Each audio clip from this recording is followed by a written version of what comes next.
We welcome you in to the Small Ball Podcast. I'm Scott Ayers alongside Trevor Mikulin. Producer Andy is gone. And obviously our co-host Christian Dennis, also MIA on today's show. What's going on with those guys? Yeah, it makes me sick. And listen, I get it. 4th of July, celebrating, like patriotism, Will Smith defeating the Martians, all important things, but you'd expect them to be here. Yeah, it's very disappointing. The page has turned on Trevor being the one that's...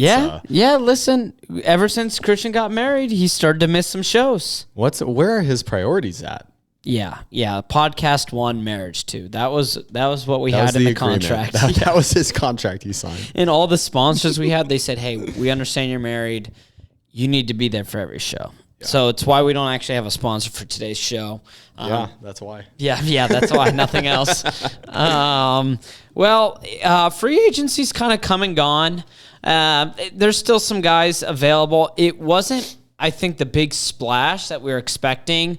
A lot of guys kind of just ended up re-signing with their team. Kyle Kuzma, Chris Middleton, or like the Harrison Barnes, all names that just kind of went out, came back. You like that Harrison Barnes reference? Nice. Yeah, that was nice.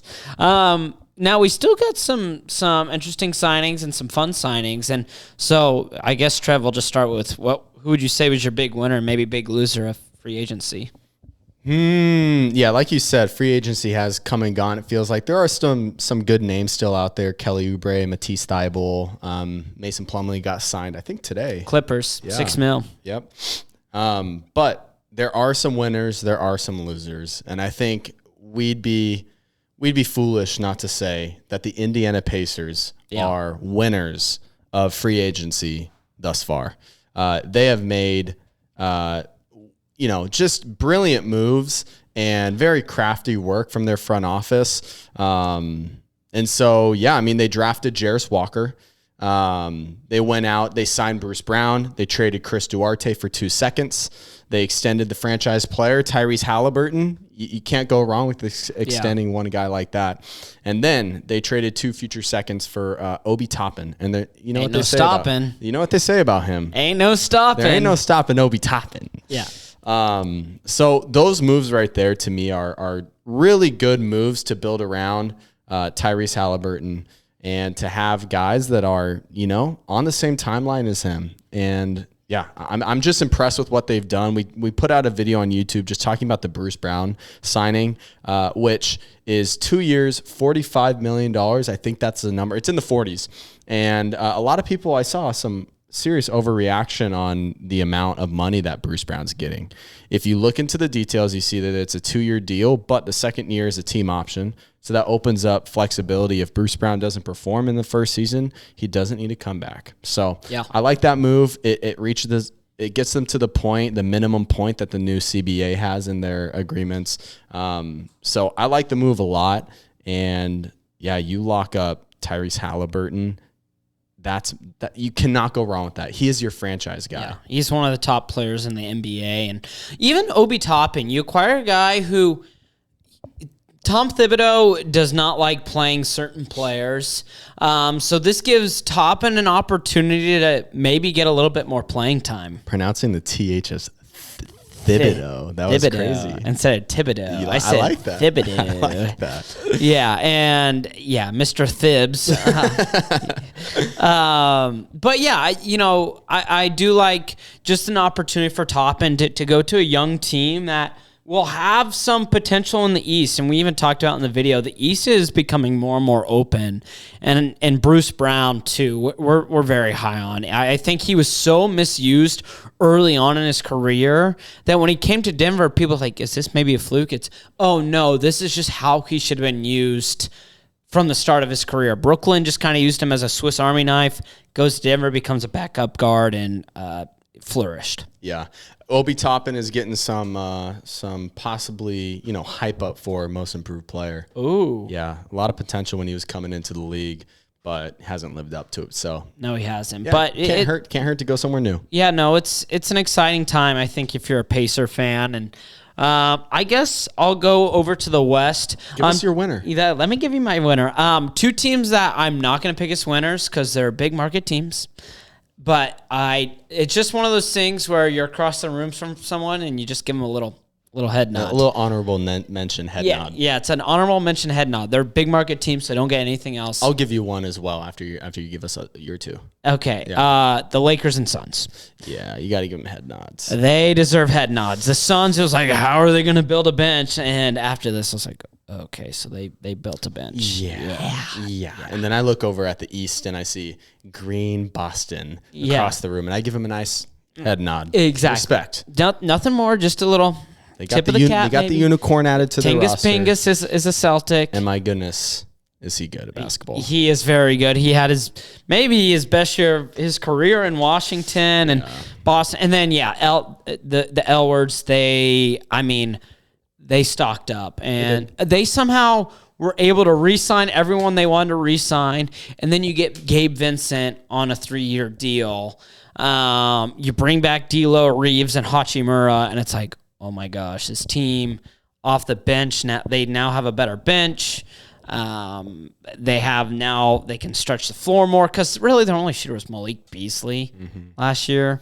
And obviously Austin Reeves is a good shooter too, but it was like off the bench, Malik Beasley's not going to play. Yeah.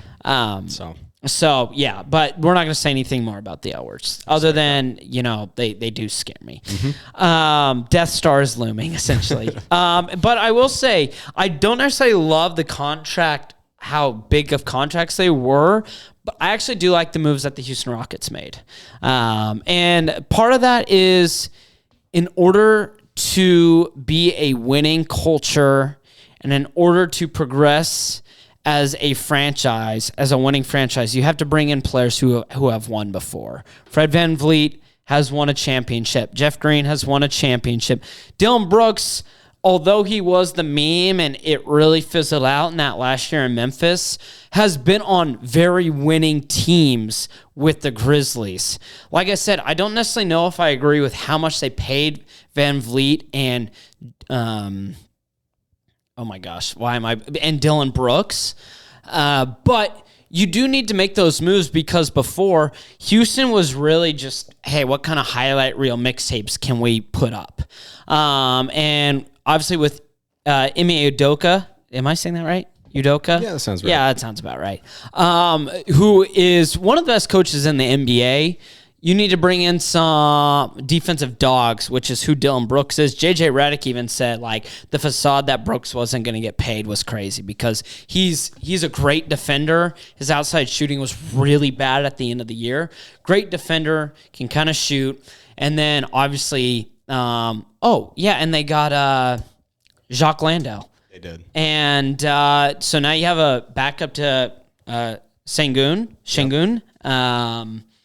And so now you have some veterans among this very, very youthful team, which hopefully can help Houston take another step into being just trying to play for a play-in, I think, is a goal for the Rockets this year.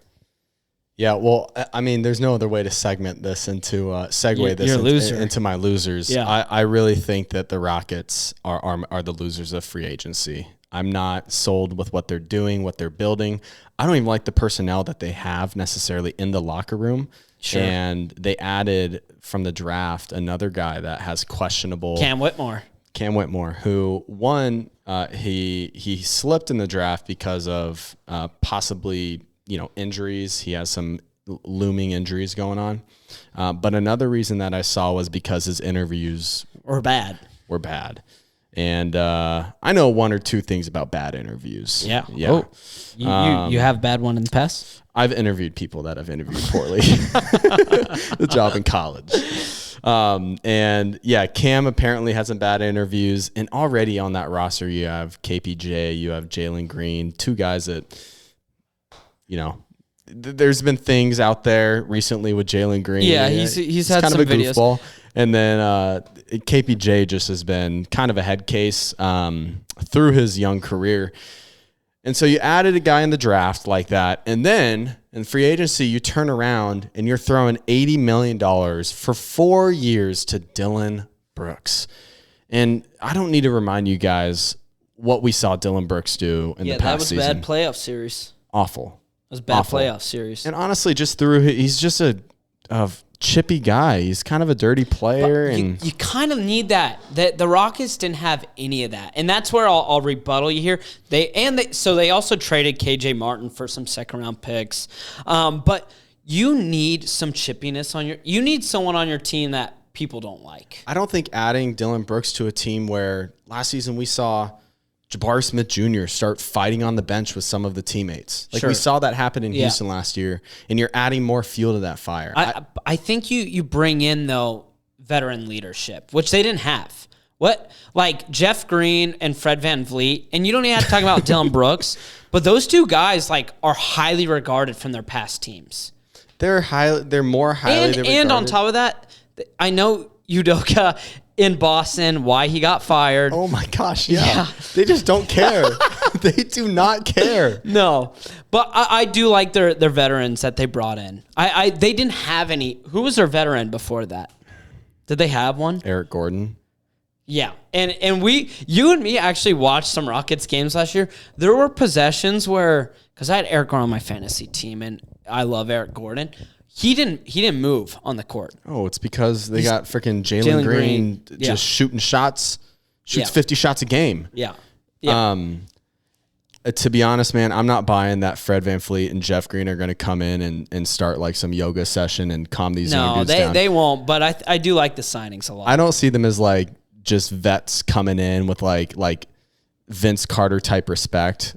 I think Jeff Green has way more respect than you realize. I think he's highly loved. I think he's loved and has respect. Yeah. But I don't see this dude coming in and changing this team's culture. Yeah. Oh, it takes time. I think it'll take time, and that's why you probably see Christopher and KJ Martin traded. Which the KJ Martin trade, I know some people are like, was that even the right move? But you have to do something. You have to do something, and only time will tell. I'll kind of flip the subject, though. I think Toronto Raptors had by far the worst free agency because we talked about it a couple weeks ago. Where is the Raptors' direction going? And after this free agency, we still have no idea. Yeah. You lose Fred VanVleet. You bring in Dennis Schroeder, and really nothing else. They brought back Gary Trent Jr. and Jakob Poeltl. Jakob Poeltl, which I actually like the Jakob Poeltl signing. Jakob Poeltl's awesome. He's one of the most underrated players, I think, in the league. Just in terms of, I don't think people even realize how good of a player he is. But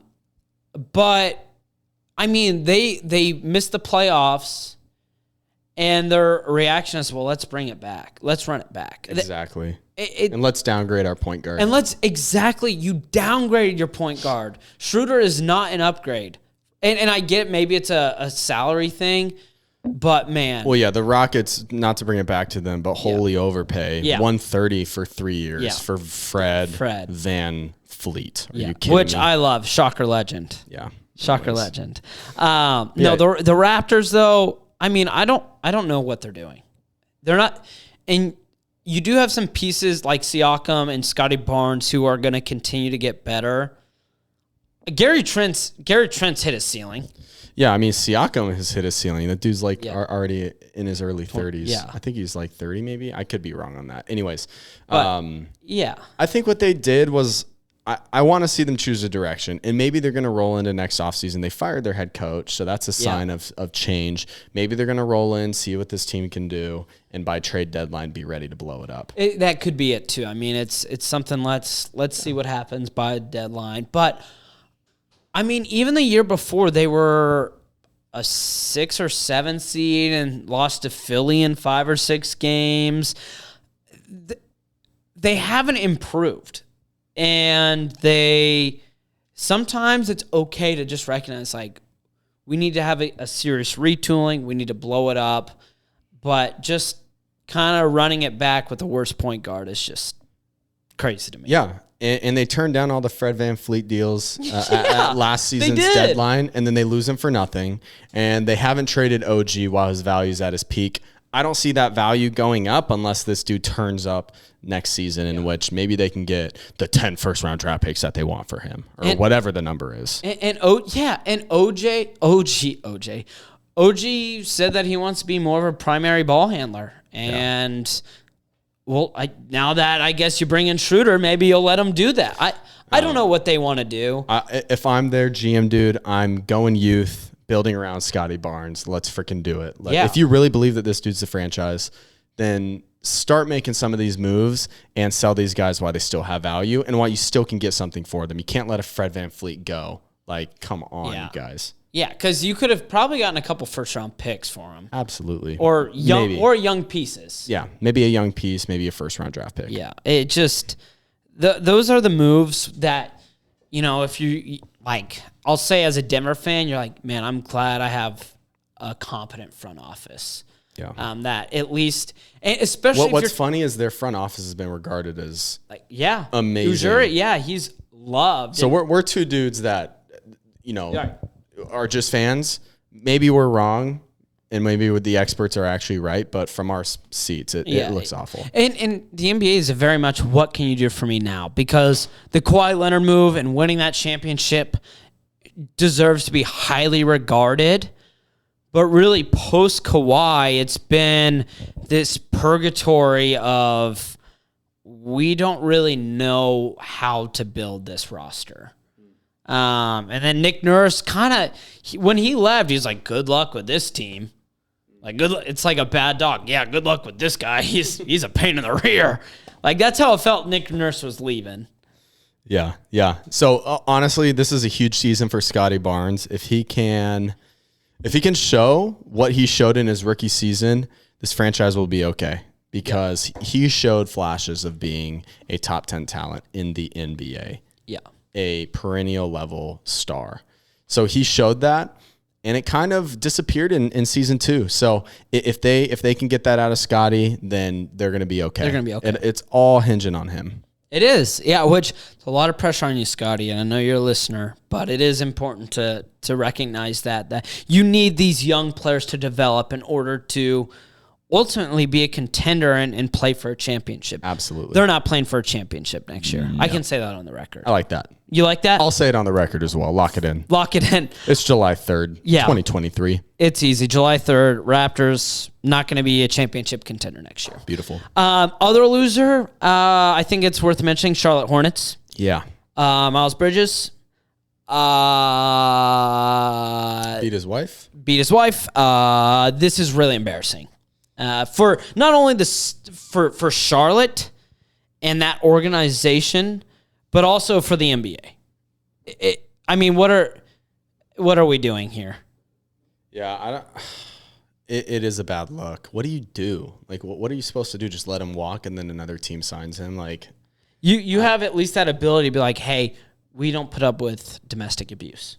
Yeah. Which I get in the NBA. It's like, okay, whatever, but at least have a stand for something, man. Yeah. It's a really bad, and he's going to walk next year anyways. What's interesting too is him and his agent were trying to get them to rescind the qualifying offer, to get Charlotte to rescind it so that he can go sign a multi-year deal somewhere else. Does that mean that there's other teams that were trying to go and get him? Yeah, must be. Dude, that's a bad look. Yeah, it's terrible. So and it's also, we've talked about it a little. It's why John Morant's suspension probably wasn't longer, because what John Morant did wasn't as bad as what Bridges did. But Bridges essentially got a slap on the wrist. Got a year off to just kind of chill, rest the body. He'll tell you it was the hardest year of his life. I'm sure there'll be an interview about that. Yeah. Some sort of like, let's bring back Miles Bridges story. And it's I'm sorry. Yeah, literally, I'm sorry. And it's like, dude, screw you, man.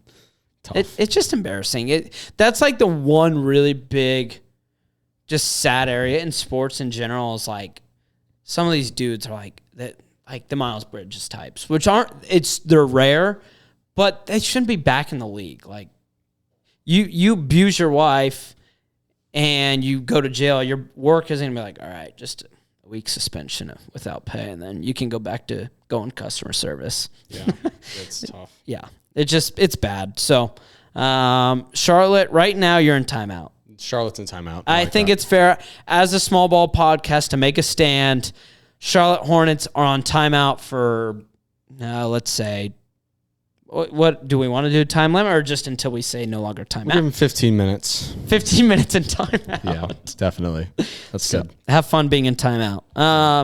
Yeah, but free agency as a whole, there were some big extensions, but aside from that, not a ton going on. There could still be some moves, obviously, with Damian Lillard. If that trade goes down, then officially it's been a boom. It's been a crazy offseason. If Damian Lillard is finally traded, crazy offseason. Yeah. So the NBA heavens can sing if that happens. Yeah. And he keeps saying, I only want to play for Miami.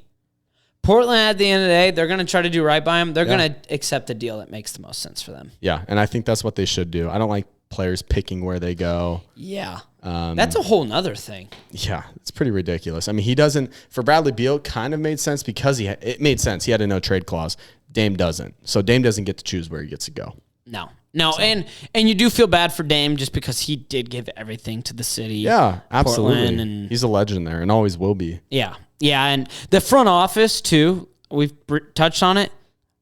I mean, they're just so bad. Yeah, maybe they're kind of dumb enough to be like, all right, let's send to Miami for Duncan Robinson deal and some swaps.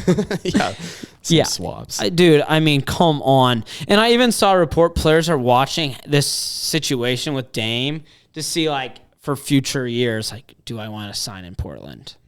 But they did just pay Jeremy Grant. Yeah. Really cool. Yep.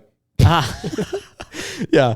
Dame saw that Jeremy Grant $160 million at a guy, and he's like, oh, you know what? Be sick. I'm gone. Yeah. That's the last straw. I'm out. Yeah, he had enough. Paying that dude $30 million plus a year. Jeremy Grant? Come on. Are you kidding me, Portland? Come on, dude. Let's be real. Aaron Gordon makes $20 million a year. And Aaron Gordon is so much more valuable to a team. So much more valuable. So G Knight, a user actually on one of our reels commented, because we had mentioned a Minnesota trade with Portland in the past, but it was Dame and Cat being together.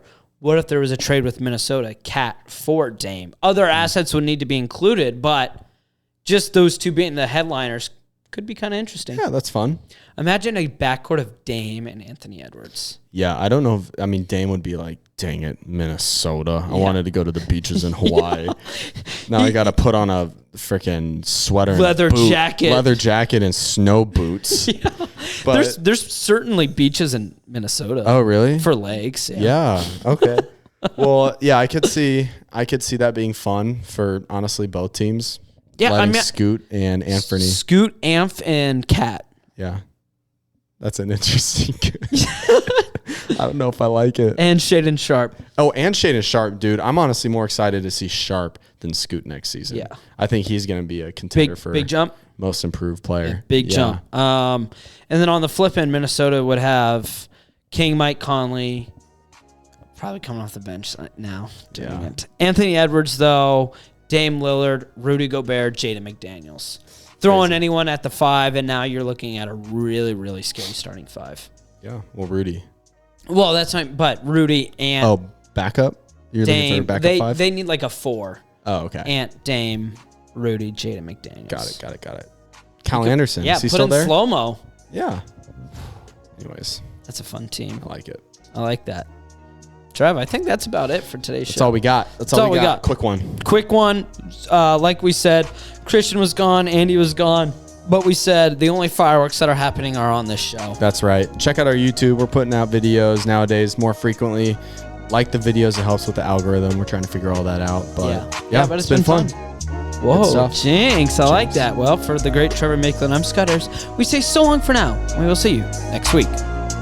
We miss Christian and Andy. Hey, thanks for watching. Before you leave, make sure you like and subscribe. We're the only NBA show that focuses only on covering small to mid-market teams. Make sure you follow us on Instagram at Small Ball Podcast. Have a great day.